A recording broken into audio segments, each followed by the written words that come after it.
മർക്കോസിന്റെ സുവിശേഷത്തിൽ നിന്നുള്ള വായന. കർത്താവേ, അധ്യായം 16 വാക്യങ്ങൾ 15 മുതൽ 20 വരെ. നിങ്ങൾ പോയി ലോകമെങ്ങും സുവിശേഷം പ്രസംഗിക്കുവിൻ. അക്കാലത്ത് 11 ശിഷ്യന്മാർക്ക് പ്രത്യക്ഷപ്പെട്ട് യേശു അരുൾ ചെയ്തു, നിങ്ങൾ ലോകമെങ്ങും പോയി എല്ലാ സൃഷ്ടികളോടും സുവിശേഷം പ്രസംഗിക്കുവിൻ. വിശ്വസിച്ച് സ്നാനം സ്വീകരിക്കുന്നവൻ രക്ഷിക്കപ്പെടും, വിശ്വസിക്കാത്തവൻ ശിക്ഷിക്കപ്പെടും. വിശ്വസിക്കുന്നവരോടുകൂടെ ഈ അടയാളങ്ങൾ ഉണ്ടായിരിക്കും.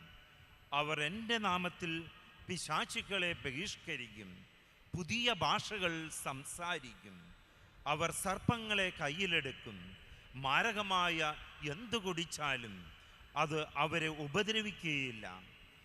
അവർ രോഗികളുടെ മേൽ കൈകൾ വയ്ക്കും, അവർ സുഖം പ്രാപിക്കുകയും ചെയ്യും. കർത്താവായ യേശു അവരോട് സംസാരിച്ചതിന് ശേഷം സ്വർഗത്തിലേക്ക് സംവഹിക്കപ്പെട്ടു.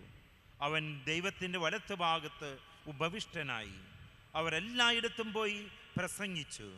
കർത്താവ് അവരോടുകൂടെ പ്രവർത്തിക്കുകയും അടയാളങ്ങൾ കൊണ്ട് വചനം സ്ഥിരീകരിക്കുകയും ചെയ്തിരുന്നു.